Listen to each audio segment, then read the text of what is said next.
পুলিশের জলকামান, tear shell আর লাঠিচার্জে পণ্ড হল প্রাথমিক বিদ্যালয়ের আন্দোলনরত সহকারী শিক্ষকদের পদযাত্রা। জলকামানের মুখে অবস্থান ধরে রাখতে পারলেও টিয়ার শেলের মুখে ছত্রভঙ্গ হন আন্দোলনকারী শিক্ষকরা। এ সময় বেশ কয়েকজনকে আটক করে পুলিশ। এর আগে সকালে আন্দোলনের 11তম দিনে শাহবাগ জাতীয় জাদুঘরের সামনে মহা সমাবেশ করেন আন্দোলনরত শিক্ষকরা।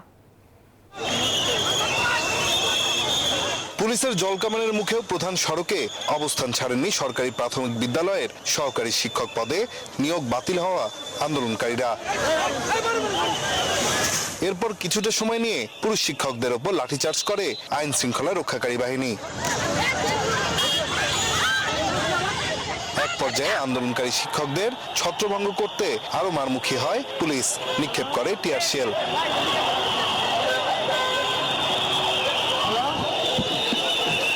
শাহবাগের সমাবেশ থেকে সচিবালয়ের দিকে পদযাত্রা শুরু করেন আন্দোলনকারীরা। দোয়েল চত্বর হয়ে হাইকোর্ট ও শিক্ষা ভবনের সামনে এলে তাদের আটকে দেয় পুলিশ।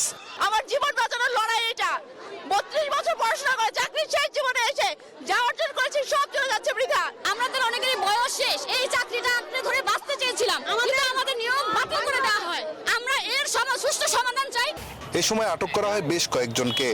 আজকে তারা ওখান থেকে যখন বের হয়, এই বের হওয়ার সময় বললো যে আমরা প্রেস ক্লাবে শান্তিপূর্ণ অবস্থান করবো। আমরা বলছি ঠিক আছে, ভেরি গুড, প্রেস ক্লাবে গিয়ে শান্তিপূর্ণ অবস্থান করেন। কিন্তু এখানে দেখলেন তারা এখান থেকে আবার ওই প্রেস ক্লাবে যেতে চায়। এটা গত 2 সপ্তাহে তারা এই অসংখ্যবার এই কাজটা করতেছে। এটা আমরা তাদের কাছে আমারই কাছে মনে হয়েছে আমি অসহায় হয়ে গেছি। বারবার কথা দিচ্ছে শান্তিপূর্ণ আন্দোলন করবে, কিন্তু তারা শান্তিপূর্ণ থাকতেছে না। এর আগে সকাল 10টা থেকে শাহবাগ জাদুঘরের সামনে অবস্থান নিয়ে মহাসমাবেশ করেন পদের জন্য সুপারিশপ্রাপ্ত শিক্ষকরা। হাইকোর্টের আদেশে নিয়োগ স্থগিত হওয়াকে প্রহসন বলে দাবি করে চাকরি ফেরত চান। এটা দুঃখের বিষয়, জাতির জন্য লজ্জার বিষয় যে আজকে আমরা শিক্ষক 11 দিন যাবত মাঠে পড়ে আছি। হাইকোর্ট আমাদেরকে যে রায় দিয়েছে এই রায়ের প্রতি আমরা সম্পূর্ণ অসন্তুষ্ট।